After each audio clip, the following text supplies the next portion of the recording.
Hello friends, welcome back to my YouTube channel. Friends, आज फिर से मैं एक नए इंटरेस्टेड टॉपिक पे बात करूंगा। और आज की जो टॉपिक है फ्रेंड्स, जितने भी टेक्निकल से रिलेटेड है, नॉन टेक्निकल से रिलेटेड है, सबके लिए ये जो है वीडियो है। क्योंकि इस वीडियो पर मैंने लगभग 50 से 60 वीडियो अपलोड कर दिए, जो प्ले लिस्ट में मैं ऐड कर दिया हूँ। ठीक है, तो आप लोग प्ले लिस्ट में जाइएगा, वहाँ पे CNC प्रोग्रामिंग से नाम से एक प्ले लिस्ट बनी हुई है, जहाँ पे आप लोगों को पूरा फुल ट्यूटोरियल के साथ आप लोगों को मिल जाएगा। जीरो लेवल से हाई लेवल तक आप लोगों को सीखने को मिलेगा CNC प्रोग्रामिंग। और ये जो CNC टर्निंग मशीन आप लोगों के सामने दिख रही है, ये इस पर ज़्यादातर गोल जॉब यानी राउंड जॉब पीस पर ये काम करती है। ठीक है, ये 3 एक्सिस है, X Y और Z। ठीक है, 3 एक्सिस पे काम करती है ये। और इसका अगर फुल आप लोगों को वीडियो चाहिए, CNC क्या है, CNC का क्या क्या पार्ट हैं, तो प्लेलिस्ट आप लोग ज़रूर चेक कीजिएगा। वहाँ पे CNC प्रोग्रामिंग से नाम से प्लेलिस्ट बनी हुई है। और आज की जो है वो कोड होते हैं, जो जी कोड होते हैं, उसका कौन कौन सा कोड होता है, थोड़ा मैं आप लोगों को कुछ कोड के बारे में बताऊंगा। वो किस तरह से फंक्शन करता है उसके बारे में बताऊंगा। ठीक है, तो वीडियो को ज़्यादा ना लंबी करते हुए मैं वीडियो को स्टार्ट करता हूं। उससे पहले मैं एक रिक्वेस्ट है आप सबसे कि चैनल पे नए हैं तो चैनल को ज़रूर सब्सक्राइब करके रखिएगा और बेल आइकन को रखिएगा ओपन, ताकि जितने भी इम्पॉर्टेंट वीडियो अपलोड हों आप लोगों तक वीडियो उसका नोटिफिकेशन पहुंच जाए। और ज़्यादा से ज़्यादा शेयर कीजिए, क्योंकि फ्रेंड्स ये सीखना बहुत ज़रूरी है टेक्निकल कैंडिडेट के लिए। ठीक है, कंपनी में जाने के बाद, इंडस्ट्री में जाने के बाद आप किस फील्ड में वो आपको वर्कर आएगी उससे मैटर नहीं करता है। लेकिन अगर आप लोग को टेक्निकल नॉलेज रहेगा तो डेफिनेटली कहीं ना कहीं काम आने वाला ही है। ठीक है, तो इस चैनल पे टेक्निकल से रिलेटेड ही इन्फॉर्मेशन दिए जाते हैं। ठीक है, चलिए आप लोगों को मैं बता दूं, ये देखो प्रोग्राम का कुछ एक पार्ट है। क्या आप लोग को बिना गाइड किए हुए, बिना सीखे हुए प्रोग्राम आप लोग बना सकते हैं? नहीं बना सकते, क्योंकि इतना आसान नहीं होता है। और जब आप लोग सीख जाओगे तो सारी चीज़ आसान ही लगती है। ठीक है फ्रेंड्स, चलिए ठीक है, देखिए ये प्रोग्राम क्या है। इसमें ऐसा लगेगा कि G90 क्या है, N1 या N2 N3 ये सब क्या है, इस तरह से लगेगा कि बकवास किया हुआ चीज़ है, लेकिन ऐसा नहीं है। एक प्रोग्राम का ये बनाया हुआ कोडिंग है। ठीक है, और आज मैं आप लोगों को बताऊंगा।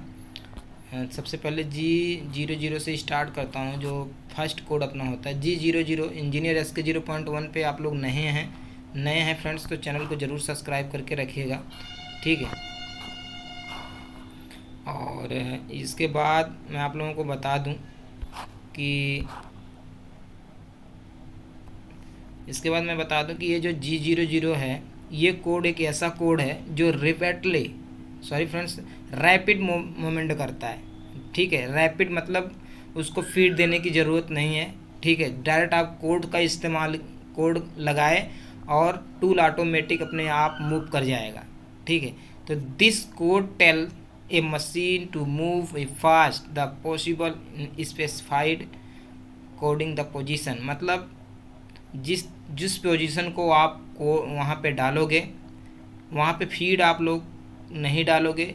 फीड पहले से मशीन में इनबिल्ट होता है।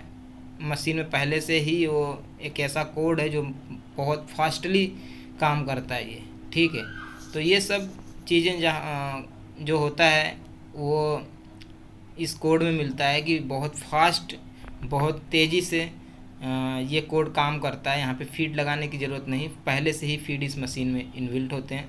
और आप लोगों के सामने ये टूल्स आप लोगों को दिखाया गया है, जॉब दिखाया गया है। ये आप लोग समझ गए कि G0 कोड रैपिड मूव के लिए होता है और टूल को बहुत तेज़ी से जॉब के पास लाता है और बहुत तेज़ी से होम पोजीशन पर जाता है। ठीक है, दूसरा कोड आप लोगों के सामने G02,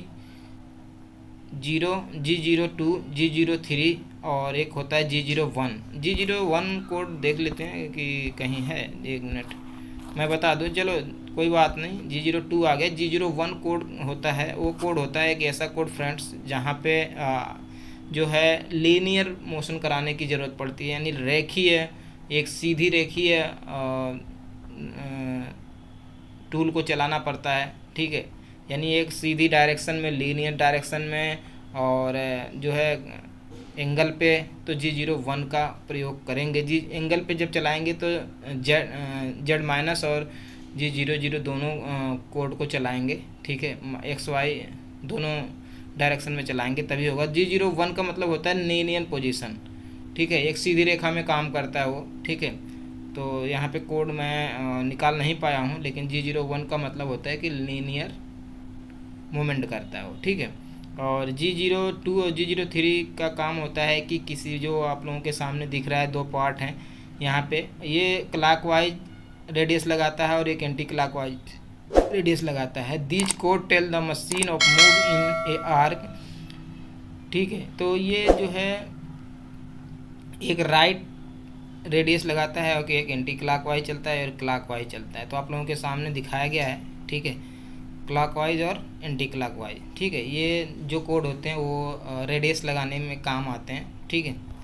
और ये कोड डेल यानी ये G04 का कोड का यूज होता है कि जब हम किसी भी मशीन पर या ड्रिलिंग कर रहे हैं, बोरिंग कर रहे हैं, टैपिंग कर रहे हैं, तो उस स्थान पर टूल को ठंडा होने के लिए या टूल को कुछ समय तक, कुछ सेकंड तक स्टॉप करने के लिए हम डेल फंक्शन का इस्तेमाल करते हैं। ओके फ्रेंड्स, बस आप इतना समझ जाइए कि डेल फंक्शन का इस्तेमाल उस जगह पे किया जाता है जहाँ पे हम डीलिंग करते हैं या बोरिंग करते हैं या टैपिंग करते हैं। कुछ समय तक टूल को क्लोज करने के लिए या फिर जो है उसके मूवमेंट को रोकने के लिए यूज किया जाता है। ओके फ्रेंड्स, और G21 का मतलब होता है कि जितने भी प्रोग्राम होते हैं उन प्रोग्राम में जो है हम कुछ mm में या फिर इंचेज में उसकी वैल्यू देते हैं। G0 जब लगाएंगे तो वो इंच में वैल्यू काउंट करेगा, G21 लगाएंगे तो mm में काउंट करेगा, और G20 लगाएंगे तो इंच में काम करेगा। आप लोगों के सामने ये फिगर्स के माध्यम से समझ सकते हैं। अगर पूरी अच्छे ढंग से आप लोगों को एक एक चीज़ देखना, मैं तो इसमें एक ओवरऑल बता रहा हूँ कि हाँ कोड किस तरह से क्या काम करता है। और जब आप पूरी वीडियो प्लेलिस्ट देखोगे तो वहाँ पे बहुत अच्छे ढंग से पूरा एक एक करके वीडियो बताया गया है, ठीक है। G71 टर्निंग साइकिल है, G70 फिनिशिंग साइकिल है, ठीक है। ये एक रफिंग साइकिल होता है फ्रेंड्स, ठीक है। और ये बहुत ज़्यादा मटेरियल को रिमूव भी कर सकता है। देखिए दिखा है G71 turning cycle use for rough material remove for OD and ID दोनों, यानी इंटरनल और एक्सटर्नल दोनों डायमीटर पर आप काम कर सकते हो फ्रेंड, ठीक है। G71 finishing cycle that we can with called after G71 G72 G73 cycle finishing the, ठीक है, रिस्पेक्टिव प्रोफाइल, ठीक है। तो ये एक रफिंग है, साइकिल है, और इसके माध्यम से बहुत बड़ा प्रोग्राम नहीं बना सकते, छोटा सा प्रोग्राम बनाओगे और बहुत ज़्यादा काम करेगी ये, ठीक है। कि इसका कुछ एक कोड का कुछ अलग अलग फंक्शन होते हैं, उसको आपको बताना पड़ेगा, ठीक है। उसमें मैं बताया हूँ हर चीज़, ठीक है। तो ये प्रोग्राम आप लोगों के सामने दिख रहा है। तो प्रोग्राम बना सकते हो आप जब पूरी वीडियो को वॉच करोगे, डिफरेंट टाइप के प्रोग्राम बनाओगे। तो आप प्लेलिस्ट ज़रूर देखिए फ्रेंड्स, प्लेलिस्ट में मैं बहुत अच्छे ढंग से समझाया हूँ, और आप लोग, मुझे लगता है कि आप लोगों को समझ में आ जाएगा, ठीक है। तो फिर मिलते हैं एक नई वीडियो में, वीडियो ज़्यादा लंबी हो जाएगी, तब तक के लिए जय हिंद, वंदे मातरम।